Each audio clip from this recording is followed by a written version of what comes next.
Bagyong Christine na may international name na Trami lumabas na sa Philippine Area of Responsibility. Namata ang bagyo sa labas ng PAR, lalong lumakas at naging isang tropical storm. Bilang nang nasawi sa gumuhong lupa sa Barangay Sampaloc, Talisay, Batangas kahapon, umabot na sa 16. 7 iba pa patuloy na hinahanap. Pangulong Ferdinand Marcos Jr. nagpahayag ng simpatya sa mga pamilya na naging biktima ng Bagyong Christine. Mga lugar na nagdeklara na ng state of calamity patuloy na nadaragdagan.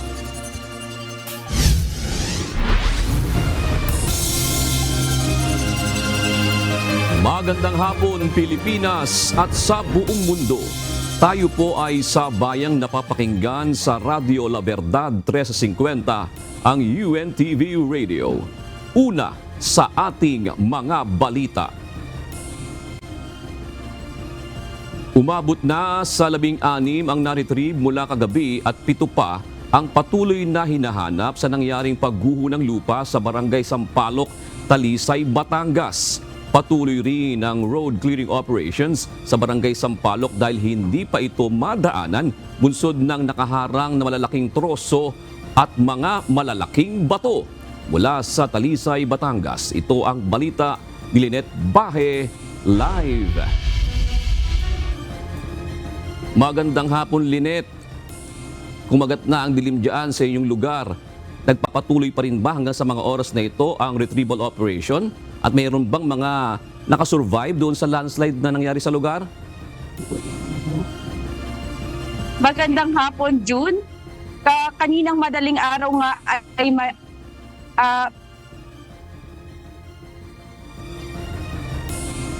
June, sa ngayon ay patuloy nga ang paghahanda pa rin at ang patuloy pa rin ang retrieval operation sa pinangyarihang insidente. Katulong din ang iba't ibang ahensya ng gobyerno tulad ng PNP, BFP at Coast Guard.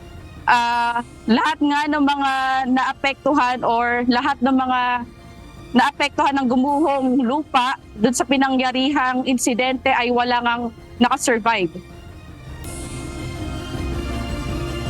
Umabot na sa 16 ang na-retrieve mula sa landslide kagabi sa Barangay Sampaloc, Talisay, Batangas dulot ng Bagyong Christine.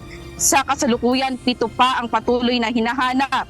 Kagabi, nakarecover ng mga rescue personnel ng 6 na bangkay mula sa Barangay Sampaloc.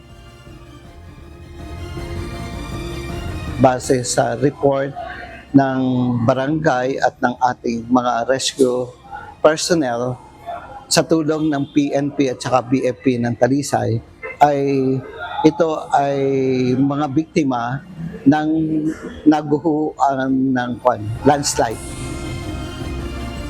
Ayon sa ulat mula sa Operation Center ng Talisay, magkakatabing bahay ang naapektuhan sa pagguho ng lupa. Tinatayang nasa 15 na mga bahay hindi pa naaabot ng rescue and retrieval team. Sa kasalukuyan, nasa proseso pa ng identification ng ibang mga biktima. On the process pa lang po kami ngayon ng identification at nandito na nga po ang taga-DILG kasama ang PNP Regional at Provincial PNP for the management of the dead and missing. Patuloy din ang road clearing operation sa Barangay Sampaloc dahil hindi pa ito madadaanan bunsod ng mga nakaharang na malalaking troso ng puno at mga malalaking bato. Pinangunahan ni Mayor Nestor Natanawan ng Talisay, Batangas ang clearing operations kasama ang mga rescue officials ng bayan pati na rin ng PNP, PFP at Coast Guard. Mahalaga ang operasyon na ito dahil ang Talisay lamang ang pinakamadaling daan patungo sa Laurel at Agoncillo na kinakailangan upang maabot ang mga naapektuhan ng bayan. Sa ngayon, mayroon nasa 1,000 evacuees na nasa evacuation center at nasa 700 pamilya. Hindi pa kasama dito yung mula sa Barangay Sampaloc. Sa initial report, may mga evacuees na rin sa Paaralan, Barangay Hall at Simbahan ng Barangay Sampaloc.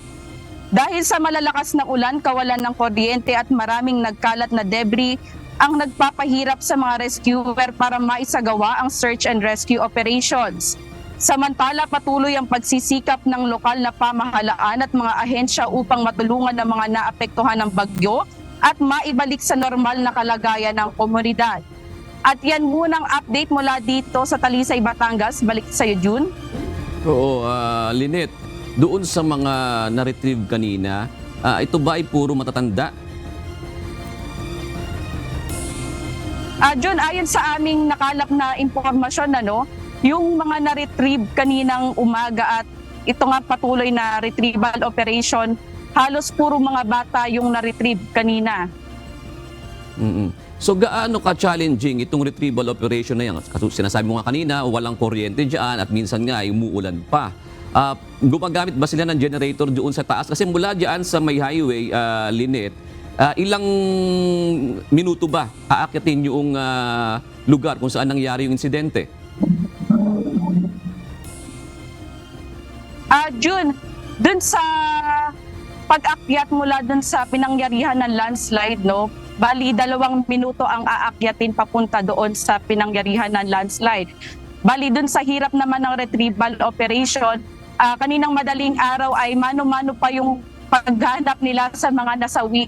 Pero kaninang umaga pagdating namin bandang alas 11 ng umaga ay may nakita na kaming mga equipment katulad nga ng backhoe. Yun na yung ginagamit nila sa paggagamit sa search and retrieve operation sa mga nasawi sa landslide.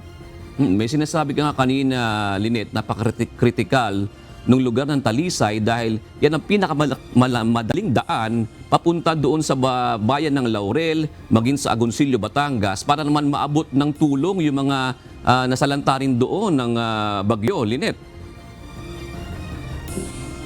Oo, June.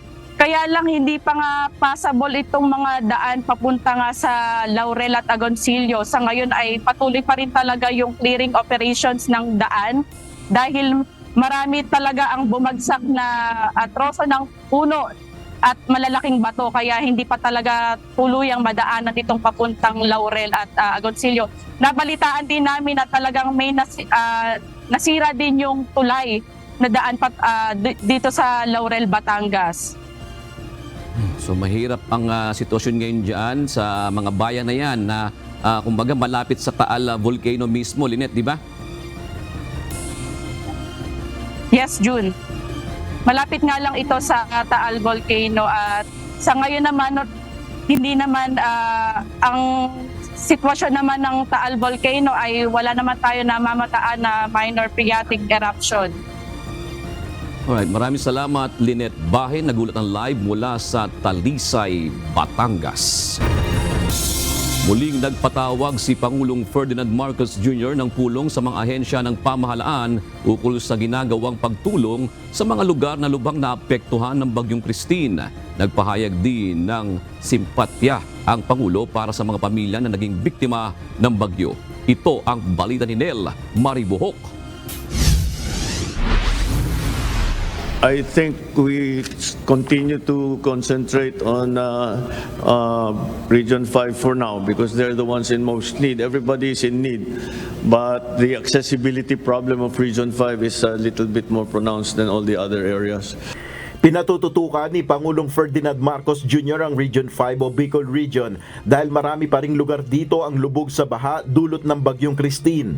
Sa ulat ni Department of Social Welfare and Development o DSWD Secretary Rex Gatchalian na nasa Naga City, pangunahing problema ng Camarines Sur ay ang mapagkukunan ng inuming tubig at fuel. Ito ay dahil hindi pa makadaan ang mga may dalang supply ng goods sa mga kalsadang lubog pa rin sa baha. From my discussion with Governor Villafuerte this morning, they're okay with the food. Mr. President, his main concern was water.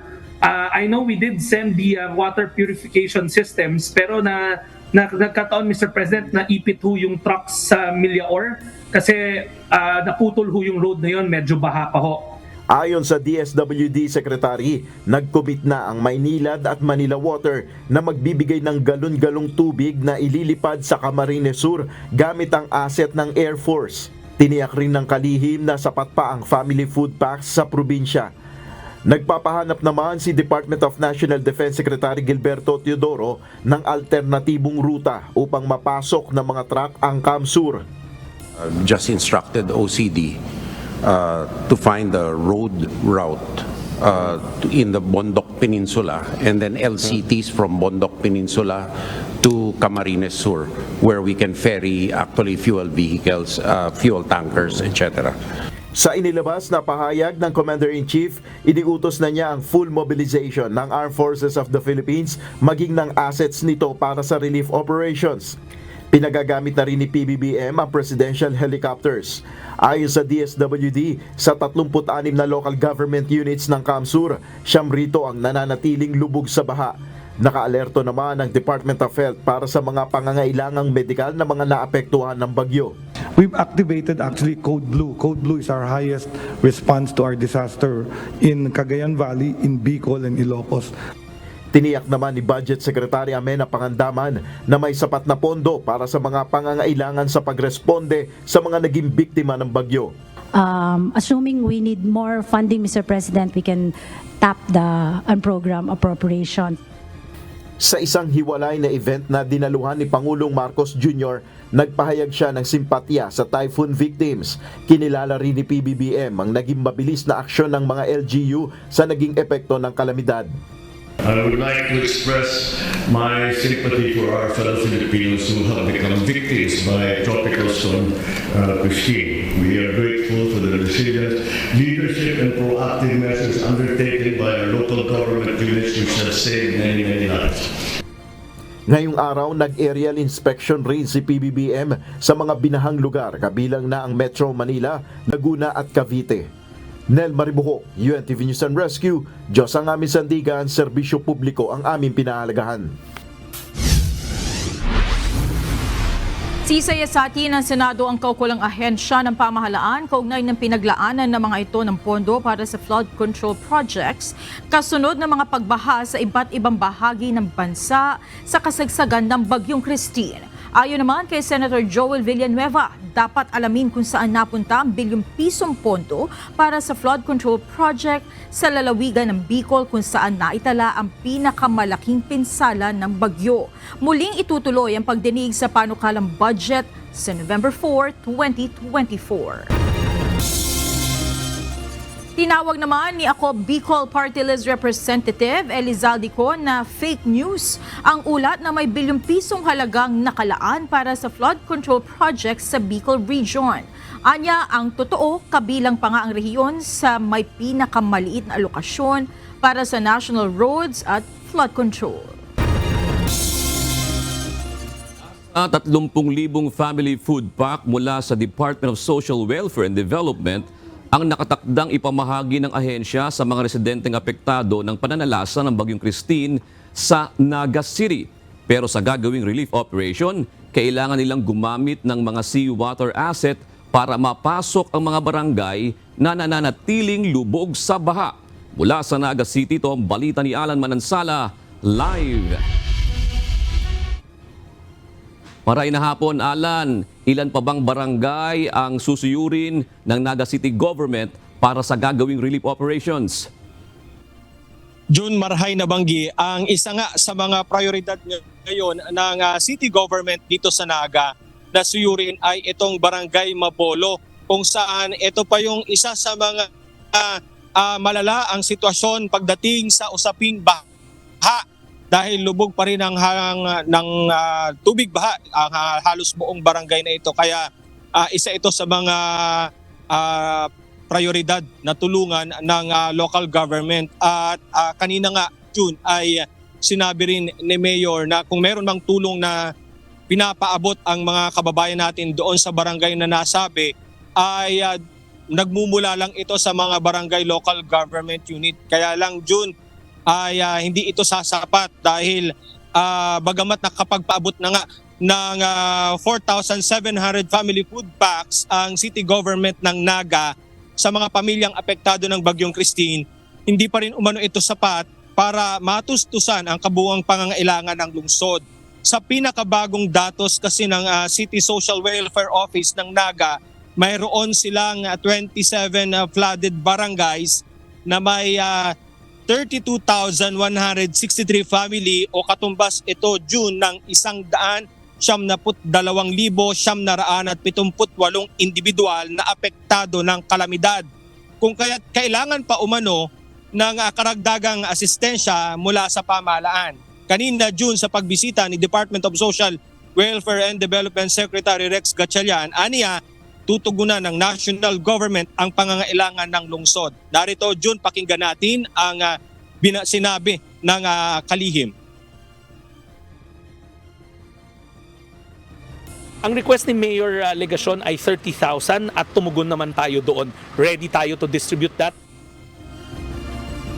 Jun, pero kinakailangan pa umanong hintayin ang speed boat na darating ngayong araw sa Naga City para gamitin sa gagawing relief operation. Samantala, Jun, kahapon sa tulong naman ng Disaster Response Task Unit o DRTU ng Philippine Air Force gamit ang KM-250 na truck, nakapagpaabot na rin sila ng tulong sa pamamagitan ng DSWD na rin ng family food packs sa mga residente sa sentro yan ng Nabwa, kabilang na ang Barangay San Miguel, Barangay Santiago Old, Barangay Santiago Yang, Barangay Santo Domingo, Barangay La Purisima at Barangay La Opinion sa kaparehas na bayan dito yan sa Camarines Sur. At yun, nandito tayo ngayon sa City Hall para makibalita na rin kung dumating na nga ba itong sea assets o seawater assets na hinihintay para magamit,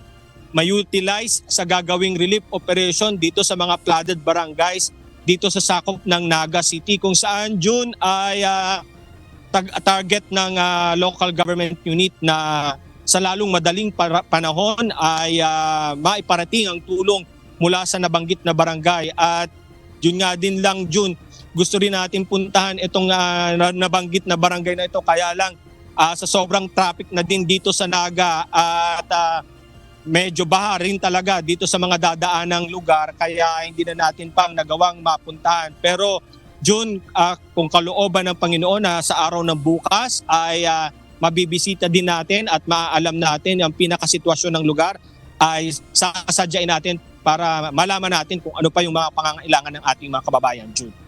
Alan, gaano pa ba kataas yung tubig baha doon sa sinasabi mong barangay, Alan? June, dito sa National Road lang ng naturang barangay, aapaw pa ng lampas tao itong kalsada rito, at saka may mga looban din kasi itong naturang barangay na ito na mahirap mapuntahan ng basta-basta, kaya kailangan ng talaga ng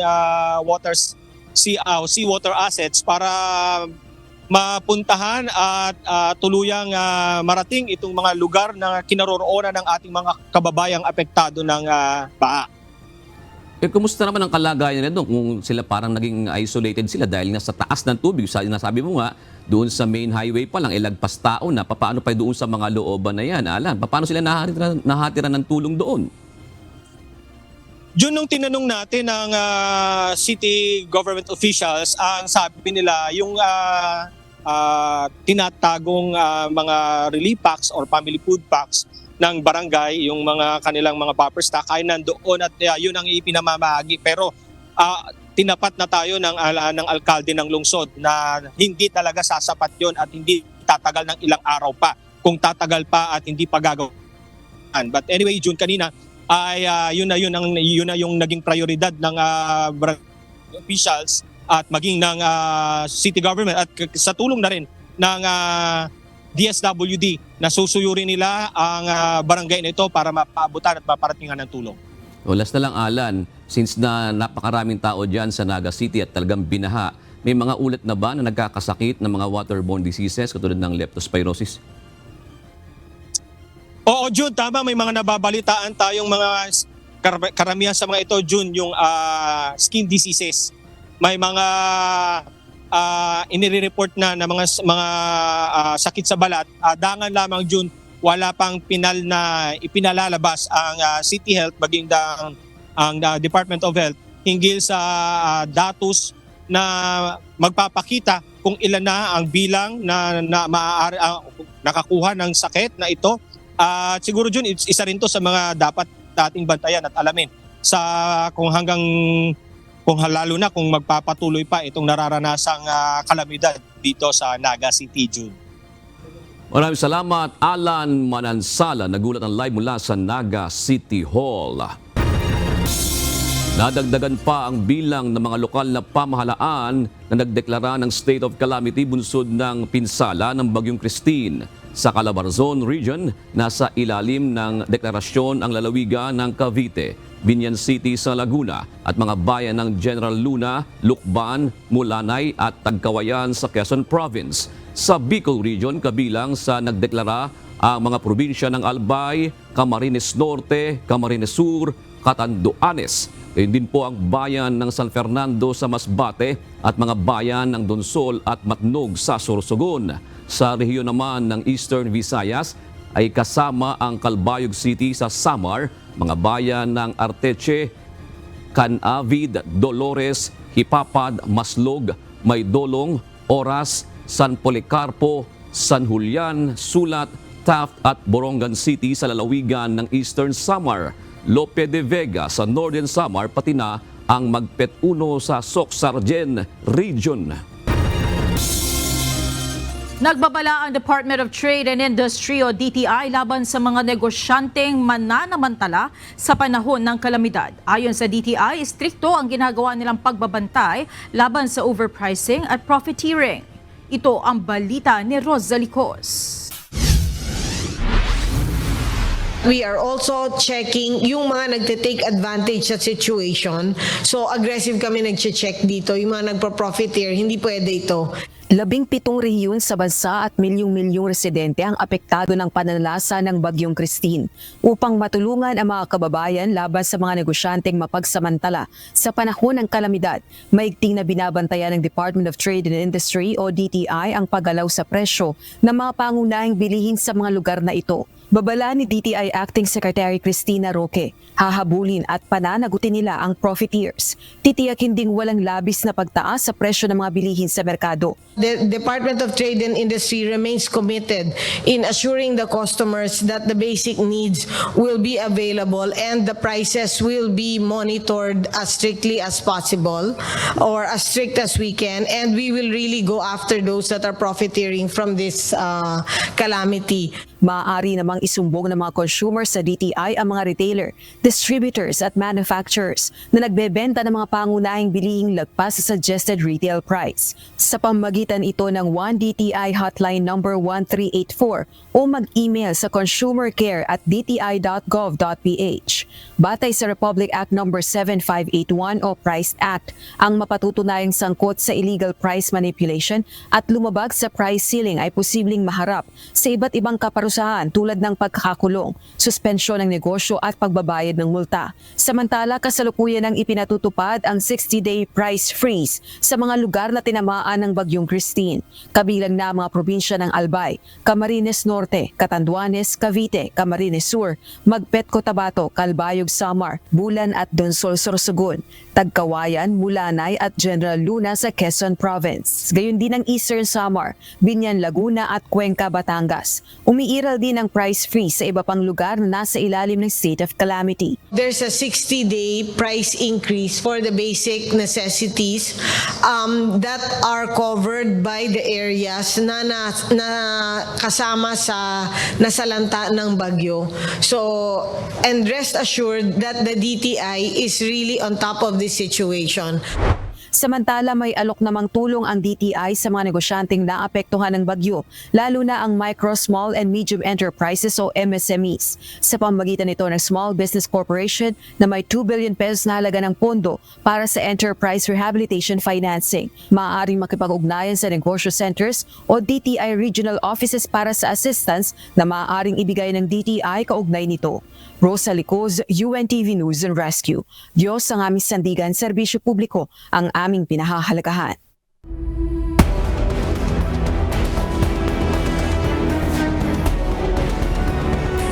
Umabot na sa 13 ang nasawi, 5 ang nasaktan at 7 ang nawawala dahil sa pananalasa ng Bagyong Christine ayon sa National Disaster Risk Reduction and Management Council o NDRRMC.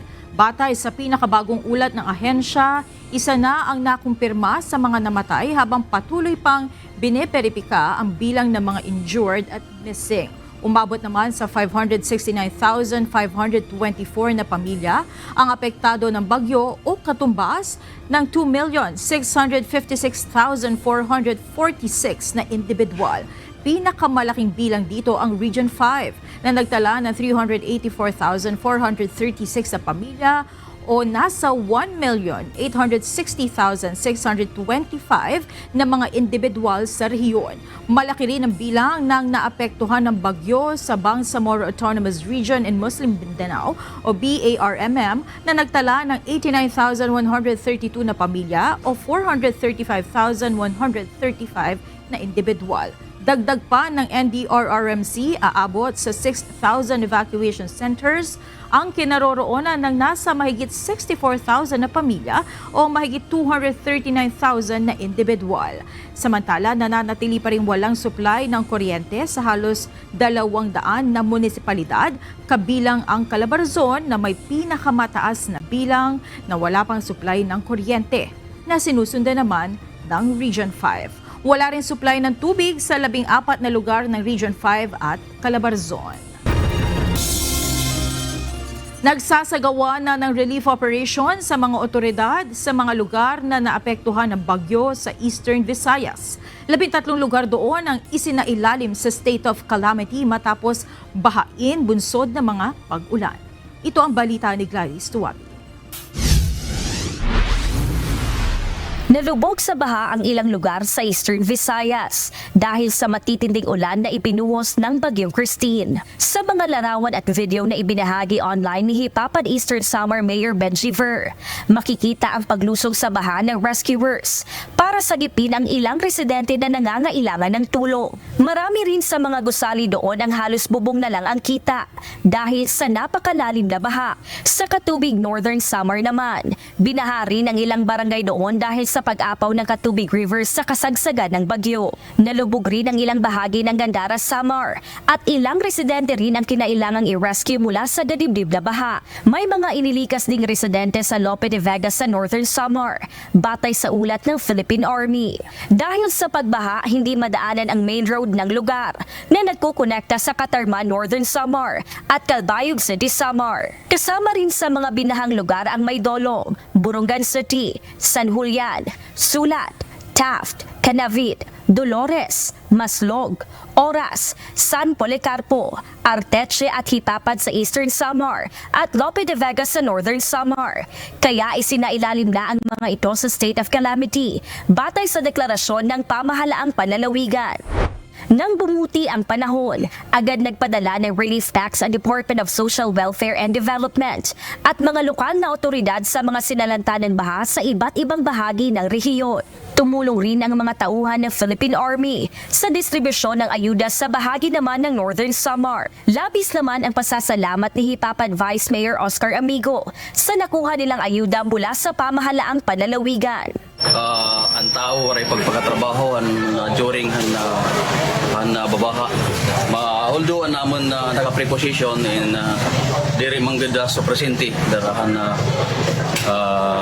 limitado liwato natin mga resources. Pero inotro ko, Governor, dako nga salamat hindi nga may padarang relief goods, inga tubig, hindi ko ilawan nga mo na pagpasalamat. Sa ulat ng DSWD Eastern Visayas, as of October 25 ay nasa 24 at 7 milyong pisong halaga na ng ayuda ang naipapamahagi na kinabibilangan ng 33,996 family food packs at 842 non-food items sa 948 barangay sa 6 na lalawigan. Tiniyak rin ng ahensya na nakahanda na rin ang dagdag pang ayuda na maaaring ipadala sa local government units kung kinakailangan. Gladys Tuwabi, UNTV News and Rescue. Diyos ang aming sandigan, serbisyo publiko ang aming pinahahalagahan. Apektado ang halos kalahati ng lalawigan ng Laguna sa mga pagbaha dulot ng Bagyong Christine. Ayon sa Laguna Provincial Disaster Risk Reduction and Management Office, nasa 4,000 pamilya o 17,000 individual ang naitalang nasa evacuation center sa iba't ibang bayan ng Laguna. Ito ang balita ni Aris Silvestre.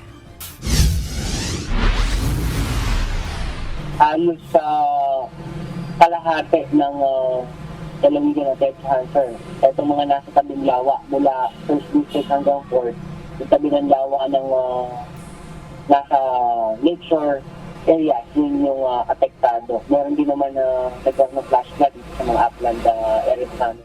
Nakapagtala ng 4,672 na pamilya ng mga evacuees o katumbas na nasa 17,800 at 75 individual ang lalawigan ng Laguna na hanggang ngayon na nasa mga evacuation center pa sa iba't ibang bayan sa probinsya. Ayon kay Laguna Provincial Disaster Risk Reduction and Management Office Head Aldwin Seho, dahil aniya ito sa pag-apaw ng mga ilog at pagtaas ng tubig sa lawa ng Laguna na naging sanhi ng mga pagbaha.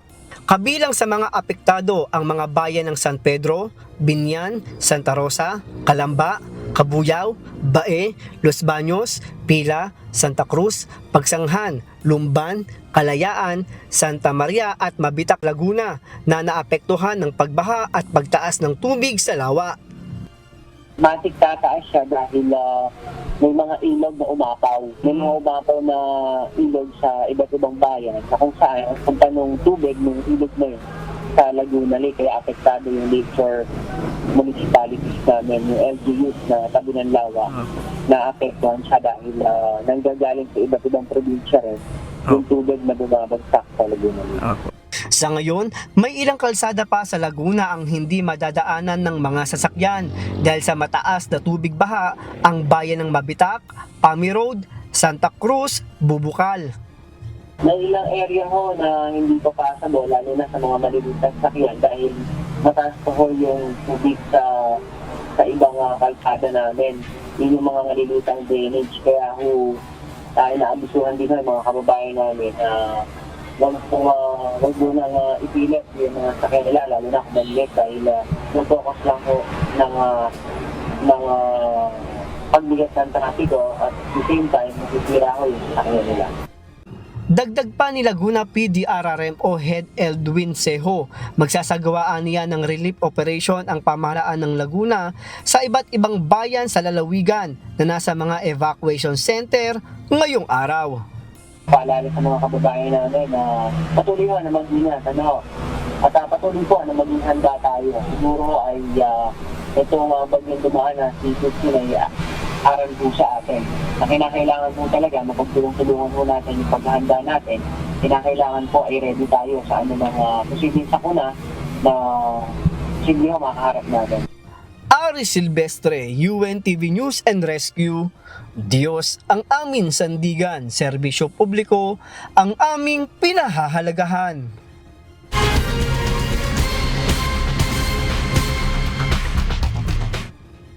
Naka-full alert din ng mga volunteers ng UNTV News and Rescue sa mga lugar na naapektuhan ng Bagyong Christine. Tumulong ang team sa paglikas sa mga residente na apektado ng pagbaha sa Laguna at sa Cavite at nagsagawa ng relief operation sa mga residenteng apektado rin ng pagbaha sa Pasig City.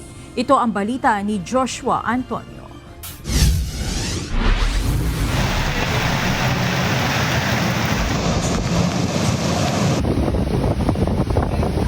Nakararanas pa rin ng mga pag-ulan sa Metro Manila at ibang mga lugar dahil sa epekto ng Bagyong Christine. Kaya naman may mga lugar pa rin na lubog sa baha. Sa mga ganitong sitwasyon, kasama sa naka-full alert status ang UNTV News and Rescue upang makapagbigay ng tulong sa ating mga kababayan. Isang pamilya ang humingi ng saklolo sa UNTV News and Rescue upang mailikas sila dahil lagpas baywang na ang tubig baha sa loob ng kanilang bahay sa Bacoor, Cavite. Sinuong ng UNTV News and Rescue Team ang mga bahang kalsada papunta sa kinaroroonan ng pamilya sa Barangay Longo, Zapote 3, mag-aalas 12 ng madaling araw kanina. Salamat po sa Diyos na iwas na po kami sa ng bahain. Gano'n po ba kalalim tubig sa inyo? Ano po, balik, baywang. Kasama sa mga nailikas ay ang 3 menor de edad, isang dalagita, isang binata at ang magulang na 49 years old. Isinakay ang mga ito sa rescue vehicle at dinala sa evacuation center.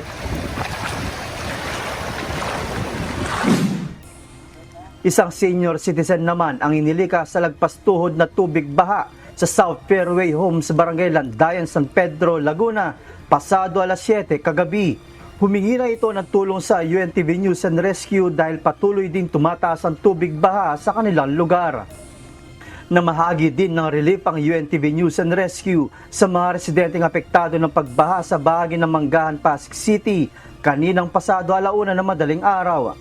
Tinulungan ng team ang isang jeepney driver na nasiraan ng gulong sa Barangay Valera, General Trias City, Cavite, pasado alas 9 kagabi, October 24. Mabilis na tumugon ng team upang makahanap ng gamit sa pantanggal ng gulong at agad na may kabit ulit ang gulong nito upang makauwi na rin ito kaagad sa kanilang bahay at hindi na maabutan pa ng pagbuhos ng malakas na ulan. Joshua Antonio, UNTV News and Rescue. Diyos ang aming sandigan, serbisyo publiko ang aming pinahalagahan.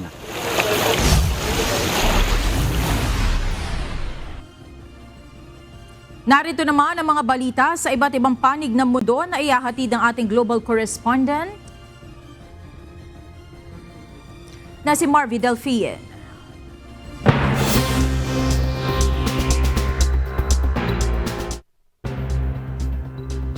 Magandang gabi naman sa inyo dyan sa Pilipinas. Ayaw ng Estados Unidos na lumawig pa ang pag-atake ng Israel sa Lebanon ayon kay US Secretary of State Anthony Blinken. Ginawa ng American official ang pahayag isang buwan matapos ilunsad ng Israel ang pag-atake laban sa Iranian-backed Lebanese group na Hezbollah. Umaasa rin ang American official na alam ng Iran na hindi makabubuti ang ibayo pang pag-atake sa Israel. Samantala, magtitipon naman ang US at Israeli negotiators sa Doha upang muling pag-usapan ang Gaza ceasefire deal. Mahigit sa 10,000 residente ang napilitang lumikas sa loob ng Haiti nitong nakaraang linggo ayon sa United Nations. Bunso dito ng pag-atake ng mga armadong gang sa mga lugar malapit sa kabisera ng Port-au-Prince upang mapalawak ang kanilang kontrol sa bansa. Nagbabala ang UN na ang mga pag-atake ng gang ay nagdudulot ng malalang pagkagutom sa mga komunidad habang sinasakop ang mga sakahan at tinatanggalan ng kabuhayan ang mga residente. Marami ang lumikas patungo sa mga kamag-anak o pansamantalang kampo. Pinaigting ng mga gang ang kanilang mga operasyon hindi lamang laban sa lokal na pulisya, kundi maging ang pag-target ng foreign vehicles. Isang helicopter ng UN at 2 armored vehicle ng United States Embassy ang pinaputukan kamakailan, ngunit walang naiulat na nasaktan. Nagbabala ang ilang industry groups na posibleng maapektuhan ang labor pool at housing at social services ng Canada sa gagawing pagbabawas ng immigration sa bansa. Bumaba ang suporta ng publiko sa immigration dahil sa problema sa housing affordability. Mula 500,000, ginawang 395,000 na lang ang bilang ng bagong permanent residents na nakahandang tanggapin ng Canada sa 2025. Bukod dito, babawasan din ang bilang ng temporary residents kada taon. Palalawigin ng Venice, Italy ang day trip tax nito hanggang taong 2025. Layo nitong tugunan ang over-tourism sa makasaysayang lungsod lalo na tuwing holidays at weekends. Sa day trippers na nakapag-book ng maaga ng pagbisita, kailangang magbayad ng $5.41 o mahigit 300 pesos. Doble naman ang bayad sa last-minute visitors.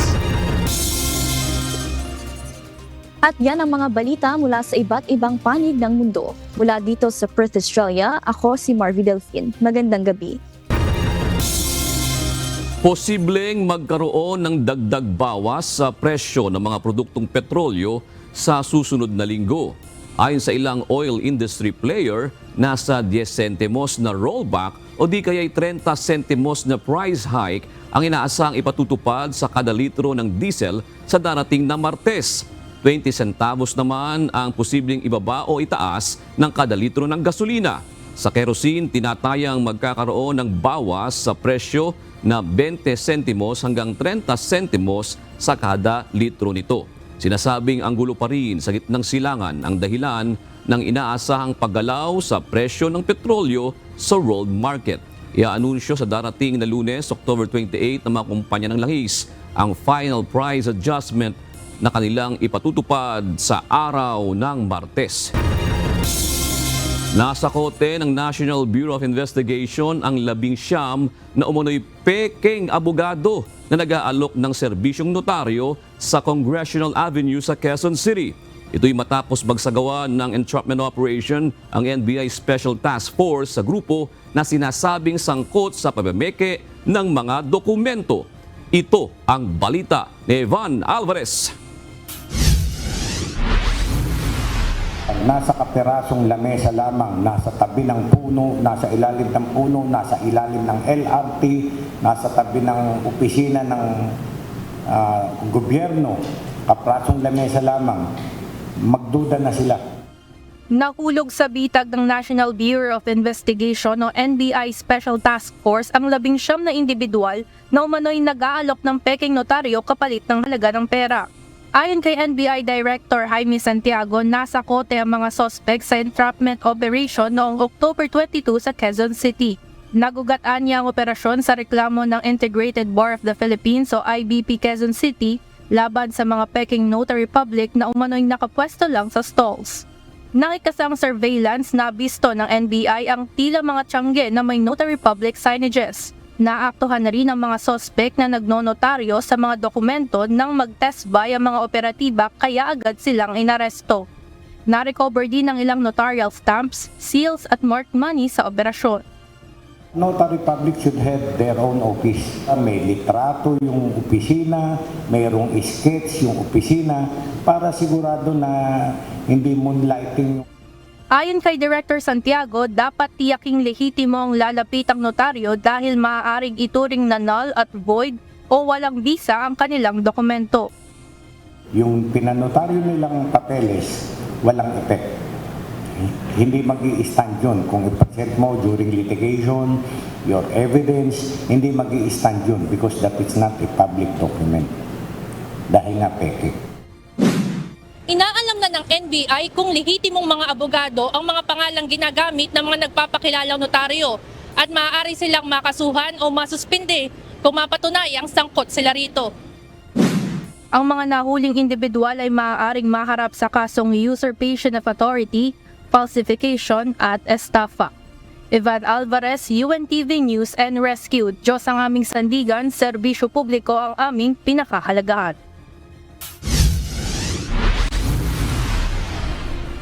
Patuloy na paiigtingin ng Philippine National Police o PNP ang pagbaba ng crime rate sa bansa. Ito ang balitan Mia Alonzo.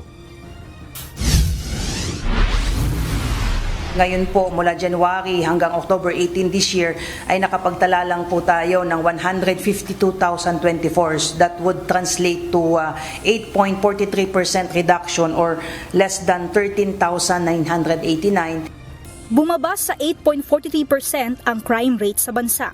Magmula sa 166,013 noong nakaraang taon, bumaba ito ng 152,024 sa kasalukuyan.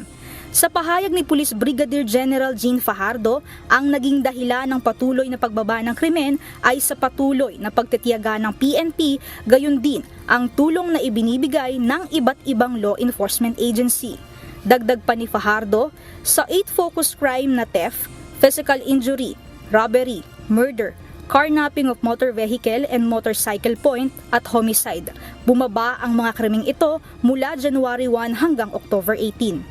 Dagdag pa ni Police Brigadier General Jean Fajardo na malaking tulong din ang kontribusyon ng publiko sa pagbaba ng krimen.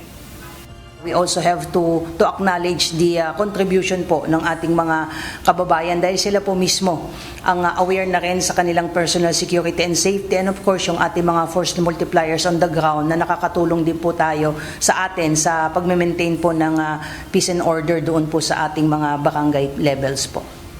Mia Alonso, UNTV News and Rescue. Diyos ang aming sandigan, serbisyo publiko ang aming pinahahalagahan.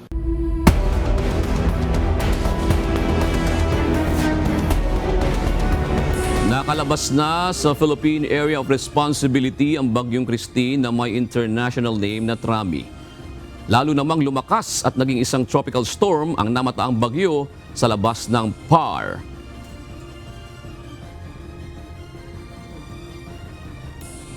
Magandang hapon po sa ating lahat. So update po muna tayo dito sa binabantayan po nating bagyo na si Christine po na may international name na Trami. So kanina pong 2 p.m. tuluyan na po itong lumabas ng ating Philippine Area of Responsibility. Pero kahit nasa labas na po ito ng ating Philippine Area of Responsibility, kung makikita po natin dito sa satellite imagery po natin, yung kanyang rain bands ay may natatamaan pa rin po na parte ng ating Pilipinas. Kaya meron pa rin po tayong Tropical Cyclone Bulletin at mamaya po ilalabas din po natin yung Under Tropical Cyclone Wind Signal number 1. Ito pong Severe Tropical Storm Christine ay huling namataan sa layong 410 kilometers west of Sinait, Ilocos Sur. Ito'y may taglay na lakas na hangin na 95 kilometers per hour malapit sa sentro at pagbugso na 115 kilometers per hour.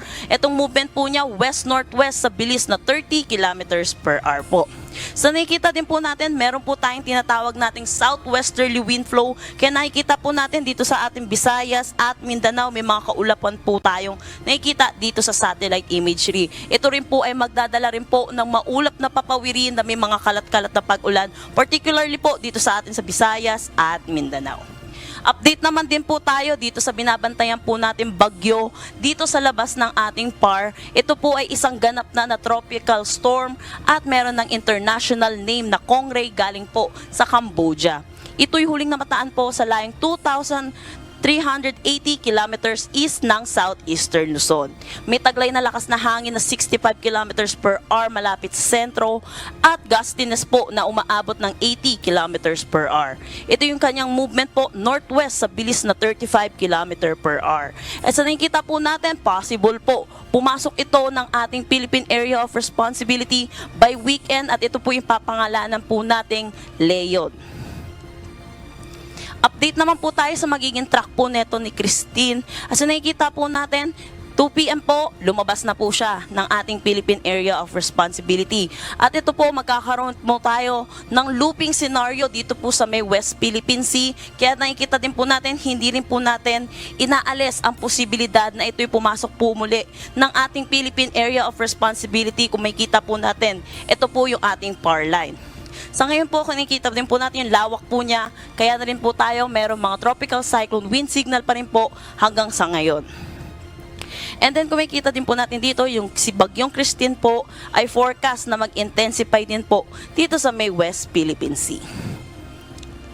So dahil po dito pa rin po kay Christine, meron pa rin tayong Tropical Cyclone Wind Signal number 1 dito sa Ilocos Norte, Ilocos Sur, La Union, Pangasinan, Apayao, Kalinga, Abra, Mountain Province, Ifugao, Benguet, Cagayan kasama na ang Babuyan Islands, Isabela, Quirino, Nueva Vizcaya at Nueva Ecija. Signal number 1 din po dito sa may Tarlac, Zambales, Bataan, Pampanga, Bulacan, Metro Manila, northern portion ng Rizal at northern portion ng Cavite. Anong po ba ang ine-expect pa rin po natin dito kay Christine in terms of rainfall, pati na rin po dito sa ating southwesterly wind flow? Asahan pa rin po natin ang moderate to heavy or 50 to 100 millimeters of rain po dito sa may Palawan, Western Visayas, Negros Occidental, southern portion ng Negros Oriental at Zamboanga Peninsula. Pagdating naman po sa hangin, asahan pa rin po natin may malakas na bugso pa rin po ng hangin, lalo na po dito po sa ngayong araw po sa Mimaropa, Bicol Region, Visayas, Dinagat Island, Surigao del Norte, Northern Mindanao, Zamboanga Peninsula, Bangsamoro, Sorsogon at Davao Region.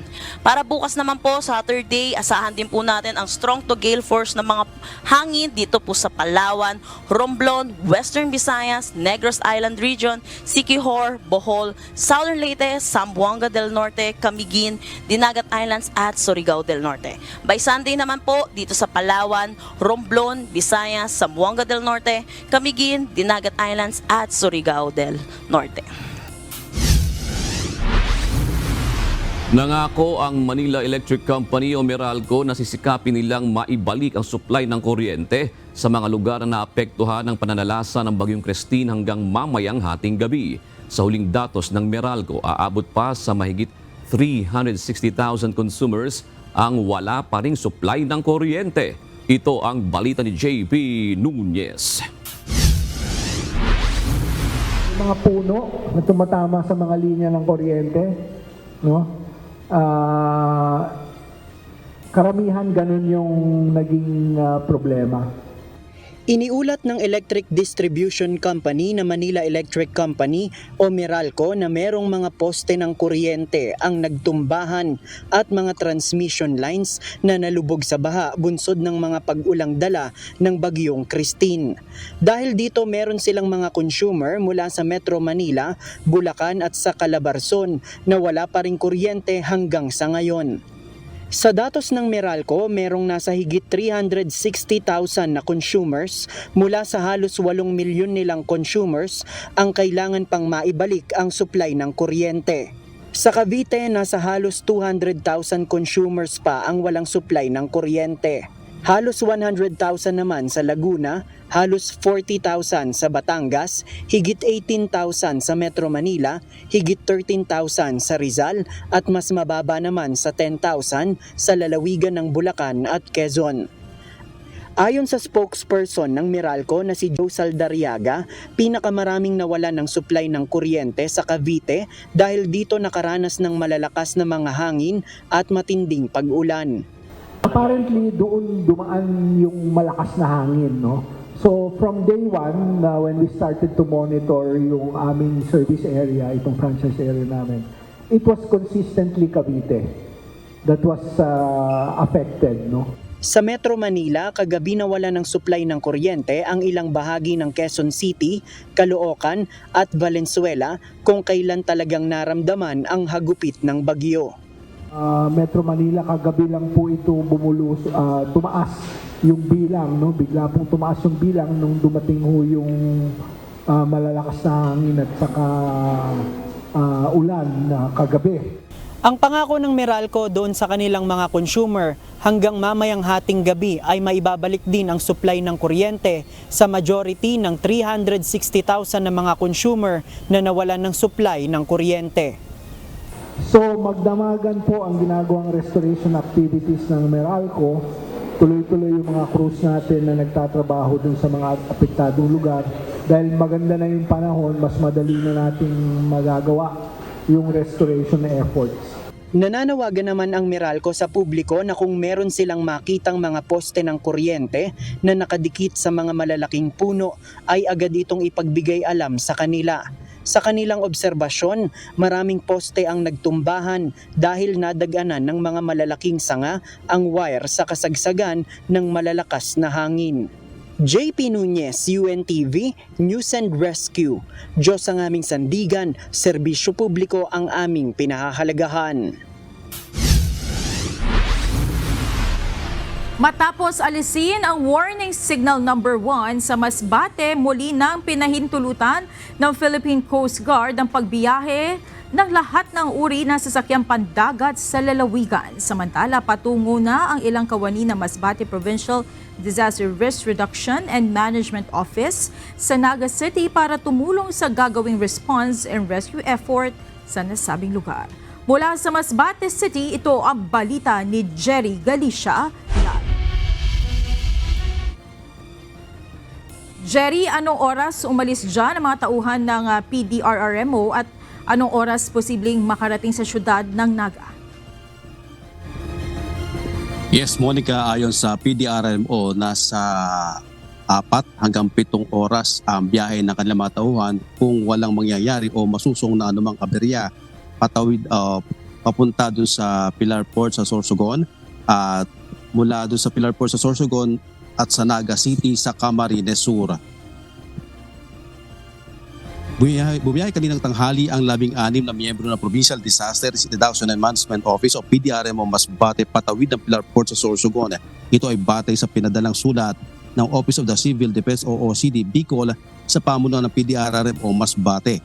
Ito ay upang tumulong sa mga kababayan natin Bicolano sa pagsagip sa mga naipit sa mga mataas na tubig ba sa Naga City. May dala itong 4 na fiber boat na gagamitin pang rescue sa mga nasa mataas na baha. Magyang 2 aparato ng water purifier at desalination na may kakayahang magbigay ng malinis at inuming tubig sa ating mga kababayang biktima ng kalamidad. Mag-augment po ngayon ang Team Masbate pupuntang deployment po natin is Naga City as per advice po ng Office of Civil Defense. So doon po i-deploy ngayon yung team since needed po doon ng malinis na tubig. So i-deploy ngayon natin yung ating water desalination and purifier po since yan lang po yung available ngayon sa buong Bicol region na meron tayo. Monica, may kasama din na truck ng water tank para sa tubig na ihahatid sa mga residente. Nasa 4 hanggang 7 oras nga ang biyahe sa dagat at via land papuntang syudad ng Naga.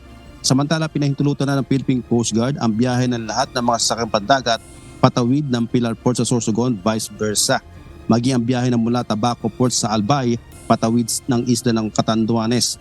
Ang schedule ng biyahe sa pantalan ng Tabaco ay 12 p.m., 1 p.m. at 3 p.m. Mula naman sa San Andres, ang biyahe ay 3 p.m. at 4 p.m. pabalik ng Albay.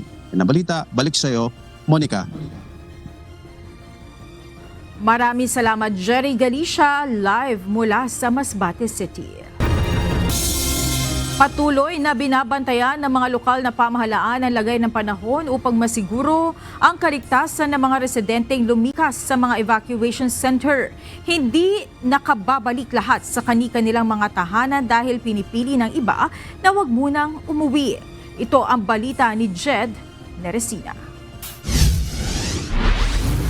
We're still looking at the Pag-asa Bulletin para maniguro tayo na maging safe sa kanilang bumalik sa kanilang mga tahanan. Pagka okay na, then they can go back na. But for the meantime, since yesterday, nakakalakas ang hangin, lumakas ang ulan, nag-camp muna sila dito sa ating evacuation center.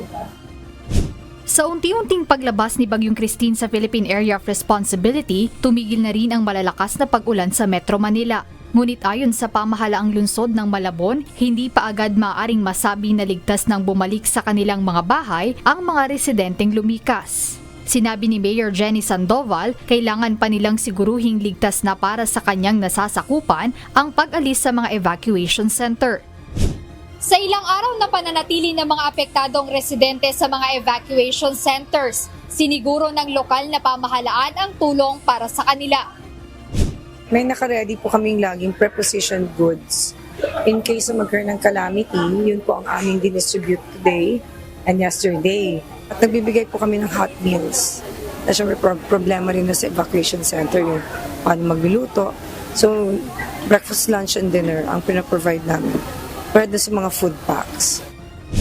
Samantala kahit tumigil na ang pag-ulan sa kanilang lugar, pinili pa rin munang manatili ng pamilya ni Bernadette sa evacuation center. Hindi pa rin kasi naayos ang kuryente sa kanilang bahay dahil iniisip niya ang posibilidad ng pag-ulan at aniya delikado itong ayusin sa ganitong panahon.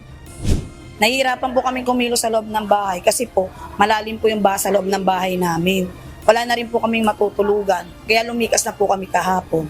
Bali kahit papaano naman po nakakaayos na kami ng tulog sa loob ng Imelda. Para naman sa pamilya ni Nerissa na nasa Valenzuela City, hindi pa rin nila nililisa ng evacuation center kahit pa umuwi na ang iba sa kanilang mga kasama. Ayaw na aniyang maulit ang nangyari noong Bagyong Karina na sila ay natrap sa bahay dahil sa biglang pagtaas ng tubig baha. Mas mabuti na aniyang ipagpabukas o sa susunod na araw na lang ang kanilang pag-uwi para makasiguro na ligtas na rin ito para sa kanyang apo. kaninang umaga, nag-aabiso pa yung barangay na magpapakawala daw yung lamesa dam ng tubig. Kung sakaling magpakawala, safe kami dito. Ganun. Kaya nag-aantabay. Pagka bukas, maganda na, uwian na kami. Kung sakaling muling bumuhos ang malakas na ulan at tumaas ang tubig baha, nananatiling bukas ang mga evacuation center sa lungsod ng Malabon at Valenzuela para sa ating mga kababayan. Jed Neresina, UNTV News and Rescue. Diyos ang aming sandigan, serbisyo publiko ang aming pinahahalagahan. Pinayagan ng umuwi ng barangay ang mga residente ng Isla Puting Bato na isinailalim sa forced evacuation kagabi matapos ang malakas na hangin dahil sa pagbuti na ng panahon. Binigyan ng mga ito ng food boxes mula sa lokal na pamahalaan bago umuwi. Pero bahagyang nagkaaberya sa profiling ng mga dapat makatanggap ng ayuda. Ito ang balita ni Dante Amento. Alas 9 nang lumikas ang mga residente ng Isla Puting Bato o Barangay 20, Tondo, Manila. Bunsod ito ng malakas na hangin kung saan ang bahay ng marami ay naabot na rin ng tubig o alon. Tumuloy sila sa Leonardo Fogoso Sports Complex. Pero dahil buti na ang lagay ng panahon, nagdesisyon ang barangay na pabalikin na ang mga ito. Ang mga residente na nakatitiyak na sila ay ligtas nang bumalik sa kanilang mga lugar ay kanina pang umuwi matapos silang makatanggap ng ayuda mula sa lokal na pamahalaan. Ngayon, last niya mapayapa na rin yung tubig sa dagat sa Isla Puting Bato. Pwede na sila bumalik sa kanilang mga bahay. Pero may ilan tulad ni Aling Eva at Lisa ay piniling manatili muna sa evacuation center at tiyakin nila munang ligtas na talaga silang bumalik. Malakas ang alon kahapon. Tapos kagabi, pag ng alon, tanggal yung ano namin sahig. Hindi muna po. Kasi naano ko yung anak kong bata, kasi may epilepsy ako. Dito lang po muna. Binigyan sila ng pagkain mula ng lumikas at pag-uwi naman ay food boxes mula sa lokal na pamahalaan ng Maynila. Nagkaroon ng kaunting problema sa profiling dahil ang inaasahan ng barangay na makatatanggap dapat ng ayuda ay naging triple ang bilang. Ayon kay Barangay Chairman Anthony Igos, maaring marami sa mga ito ay hindi naman talaga biktima, pero nang marinig na may ibibigay na ayuda ay sinamantala na. Yung mga dumarating na mga di naman nasalanta ng bagyo dito sa Isla Puting Bato at di natin kaya pigilan kasi magagalit sa atin yung mga tao. Kaninang umaga ay nag-ikot sa mga evacuation center ang mga lokal na opisyal ng Maynila para makita ang kalagayan ng mga lumikas na residente. Dante Amento, UNTV News and Rescue. Diyos ang aming sandigan, serbisyo publiko ang aming pinahahalagahan. Nagsiuwian na ang mga evacuee sa bayan ng Noveleta sa Cavite na inilikas sa kasagsagan ng pananalasa ng Bagyong Christine. Ngunit paglilinis naman ng kanilang mga bahay ang kanilang aasikasuhin matapos itong pasukin ng tubig baha. Samantala, nakapagtala naman ang Cavite Provincial Disaster Risk Reduction and Management Office ng nasa 53 infrastructure damage sa lalawigan. Ito ang balita ni Benedict Samson. Ngayon po, nakatutok po kami ngayon sa clearing operations kasi marami pong mga natumbang puno, natumbang poste, mga burak, putik, na iniwan po itong matinding baha kagabi. No? Kaya gusto namin i-clear muna mga daanan para magbalik sa normal po yung daloy ng trapiko dito sa aming bayan.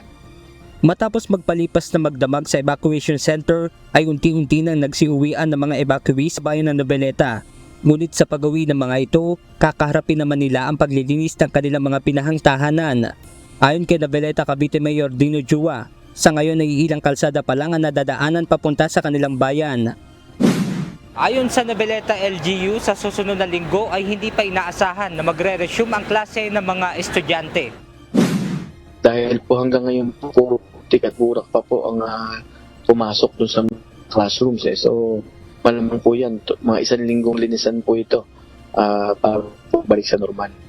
Samantala, batay sa ulat ng Cavite PDRRMO kaninang alas 5 ng umaga, umabot sa 2,532 families o katumbas ng 8,913 individuals ang inilikas dahil sa pananalasa ng Bagyong Christine. Nakapagtala rin ng nasa 53 nasirang tahanan at infrastruktura sa lalawigan. Sa bayan naman ng Indang ay ongoing ang clearing operation sa nangyaring landslide sa barangay 50 Balagbag. Kahapon naman ay isinailalim sa state of calamity ang lalawigan ng Cavite. Benedict Samson, UNTV News and Rescue. Diyos ang aming sandigan, serbisyo publiko ang aming pinahahalagahan.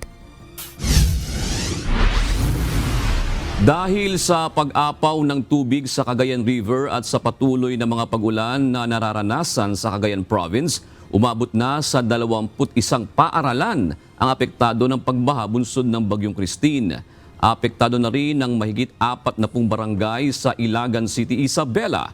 At sa Mountain Province na recover na ng mga otoridad ang katawan ng isang individual matapos itong matangay ng rumaragasang tubig sa kasagsagan ng bagyo. Mula sa Baguio City, ito ang balita ni Grace Doctolero live. Magandang gabi, Grace. Ano ba ang ginagawang hakbang ng mga lokal na pamahalaan diyan sa Northern Luzon para tulungang makabangon ng ating mga kababayan na naapektuhan ng kalamidad? Yes, Jun, sa ngayon nga ituloy-tuloy pa rin ang isinasagawang relief operation sa mga apektadong residente dito sa Region 2 sa Cagayan Valley. Pangunahin na yung ilang may mga barangay din dito sa Ilagan City, Isabela, kung saan may 15 barangay ang isolated, kaya inaantay pang humupang tubig dito sa mga ilog para nga mabigyan ng ayuda ang mga residenteng naapektuhan ng pagbaha. Maabot na nga ngayon sa 21 paaralan sa buong lalawigan ng Cagayan ang apektado ng pagbaha dahil sa mabilis na pagtaas ng level ng tubig na epekto ng mga pag-ulan bunsod ng Bagyong Christine. Ito ay batay sa pinakahuling datos ng Schools Division Office Cagayan ngayong araw ng Biyernes, October 25, 2024. Ayon kay Reynante Caligiran, Schools Division Superintendent ng SDO Cagayan, naka-alerto ngayon ang kanilang School Disaster Risk Reduction and Management Council upang bantayan ang sitwasyon ng iba pang paaralan na posibleng maabot ng baha. Bukod dito, 28 na mga paaralan din ang pinasok ng tubig ulan sa kasagsagan ng bagyo.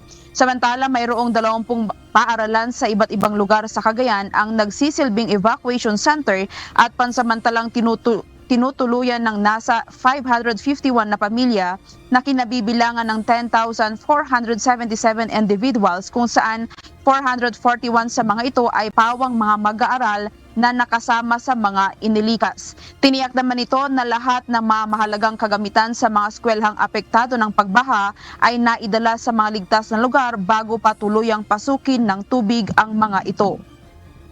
Samantala, humupa na ang tubig baha sa ilang bahagi ng Isabela Province matapos manalasa ang Bagyong Christine. Samantala, sa tala ng Iligan City Disaster Risk Reduction Management Office, tinatayang aabot sa 10,234 na pamilya na binubuo ng 34,144 na individual ang naapektuhan ng pagbaha sa 28 barangay sa nabanggit na lungsod. Malaking porsyento sa bilang ng maapektadong Ilagueños ay mula sa 15 isolated barangays na hindi mapasok ang madaan patungo sa kanilang mga barangay dahil sa pagbaha. Tuloy-tuloy naman ang pagpunta ng mga otoridad sa mga affected barangays at namahagi ng ready-to-eat foods sa mga apektadong residente. Nagpapatuloy rin ang pagre-repack ng mga relief goods at nagsimula ang pamamahagi nito sa mga residente ngayong araw. Sa ngayon ay nagsimula ng maglinis ang mga residenteng apektado ng pagbaha matapos unti-unting humupa ang tubig baha sa kanilang lugar. Samantala ay kinalungkot naman ng ilang mga residente sa pagkaanod at pagkalunod ng kanilang mga alagang baka sa bayan ng Dinapige sa Isabela Province. Kabilang sa mga residenteng namatayan ng baka ay mula sa barangay Bukal Norte at Dimalaude, kung saan nalunod ang mga ito sa pananalasa ng Bagyong Christine. Ayon sa mga barangay officials, nailagay naman umano ito sa ligtas na lugar ang maalagang baka, subalit naabot pa rin ito dahil sa pagtaas ng antas ng level ng tubig. Sa Mountain Province naman, ang mga opisyal at residente sa barangay Tukukan, Bontoc kasama ang mga tauhan mula sa Philippine National Police, BGMP, CAFGU Search and Retrieval Teams at community volunteers ay nagpakita ng pakikiisa sa katatapos lang na search and rescue operation para kay Francis Angel na nalunod ang biktima sa Sabangan Mountain Province. Natapos ang paghahanap alas 11 ng umaga kanina nang nakuha ang bangkay ng nalunod na biktimang si Francis Angel mula sa Chico River sa pagitan ng Malitep, Balele at Gonogon. Nagsama-sama rin ang isang grupo ng mababaeng volunteers upang maghanda ng pagkain at suportahan ang mga rescuer na nagpapakita ng pagkakaisa sa panahon ng kalamidad. Sa ngayon June, dito sa Baguio City ay nakakaranas pa rin tayo ng mahinang mga pag-ulan at mga hangin sa lungsod. Yan muna ang balita. Balik sa'yo, June. Maraming salamat, Grace Doctolero.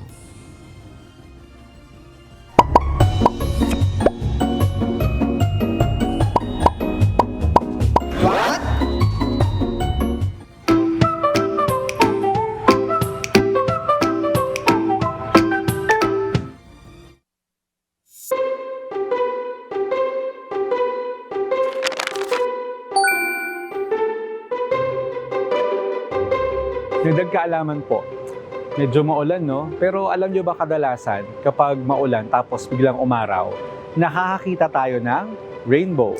Pero hindi nyo ba naitatanong, bakit 7 ang kulay ng rainbow? Alamin po natin.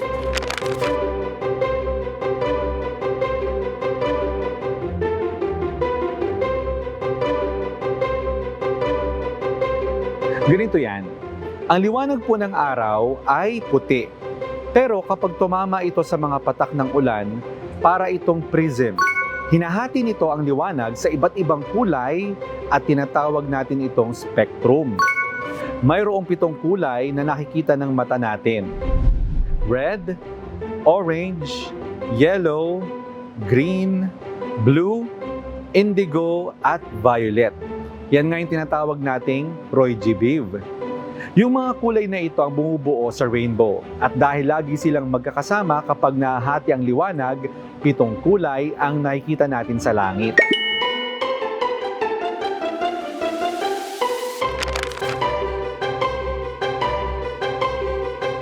Wow, ang galing ng kalikasan, no? Kaya pala 7 ang kulay ng rainbow dahil sa paghahati ng liwanag ng araw.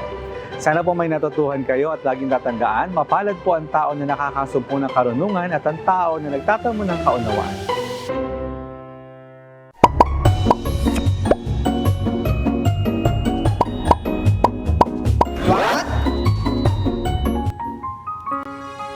Narito naman ang salita ng Diyos na ating sandigan mula sa aklat ng Awit 44 na nagsasabi, "Mapalad ang tao na ginagawang kanyang tiwala ang Panginoon at hindi ginagalang ang palalo ni ang mga naliligaw man sa pagsunod sa mga kabulaanan."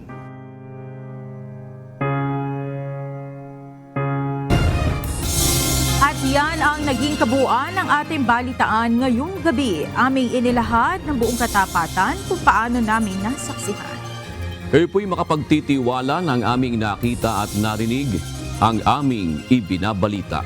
At dito po sa UNTV, Diyos ang aming sandigan, serbisyo publiko ang aming pinahahalagahan. Magandang gabi po.